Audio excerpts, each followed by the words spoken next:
Hey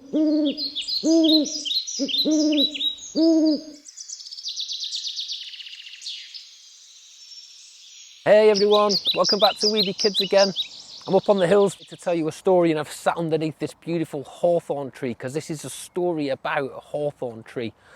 Now, hawthorn trees have been growing in the UK for over 8,000 years, and they are steeped in history and folklore. And it is said that the entrance to the fairy kingdom is always at the bottom of hawthorn trees. Now, this story that I'm going to tell you today is an adaptation from a story from this book called Botanical Folk Tales of Britain and Ireland. And it's a story about a farmer who would farm miles and miles and miles of lands on the hills. But this farmer had a terrible reputation, for he only farmed the hills for himself. He didn't care about the birds or the insects or the trees that were on his land. And he cleared most of his land of all the trees. But he had one big field, a little bit like this one. And in the middle of this field stood a hawthorn tree. And the people who lived at the farm and worked at the farm said that this hawthorn tree had very, very magical powers.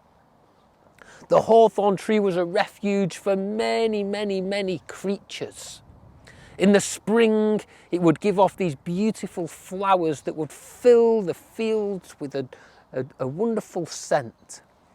The leaves would come off and they were in the shape of like ducks' feet, and the workers at the farms would sit by the tree and eat the leaves as a snack to give them extra energy.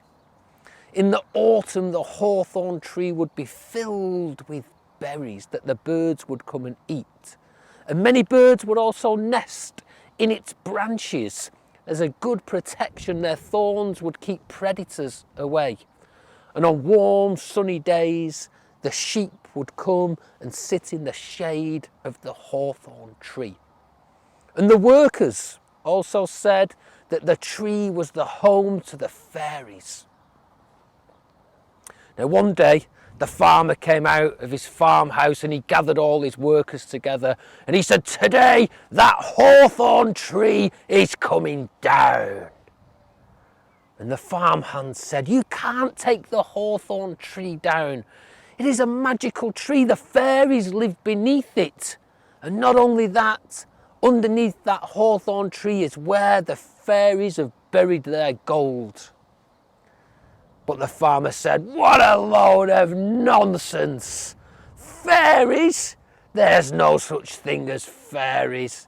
And gold? There's no gold underneath that tree. Today it is coming down." But all of the farmhands refused to help him. And the farmer took an axe and he dragged it out into the field. And at the bottom of the tree, he began to chop and chop and chop. And as he chopped, the sap that came out of the hawthorn tree was blood red. But he chopped and chopped and chopped.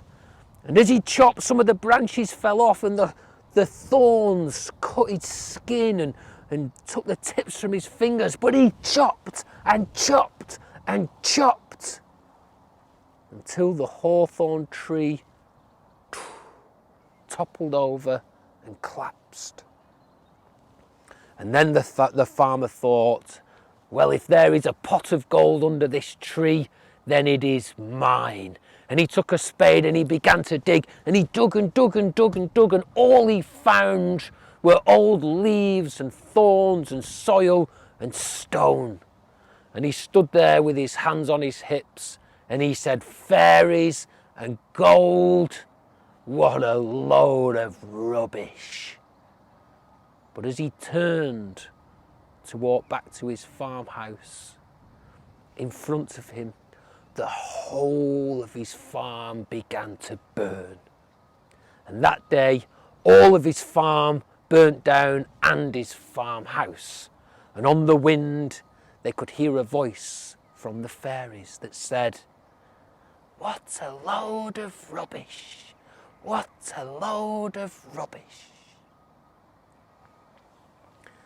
Now, I like that story, and that story came to mind to me this week, because sadly I saw somebody chopping down a hawthorn tree in the month of May, which really is an ecological crime. We shouldn't just take trees down anyway, but especially not hawthorns in the month of May.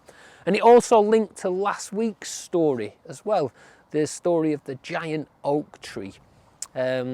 Because when this person was cutting down their tree, I just got this voice in my head saying, well, it's just a tree. But a tree is never just a tree. For it gives home to many creatures, and it gives food, and it gives shelter. But trees are also our companions as well. And as we walk on the hills or we walk through the fields, we recognise these beautiful things as our friends. So when you go out into the woods or out on a walk this week, see if you can spot a hawthorn. At this time of year, which is we're in May at the moment, they're often covered with big, beautiful white blossoms. So thanks for stopping by at Weeby Kids. We hope you enjoyed the story this week. See you again soon. Bye.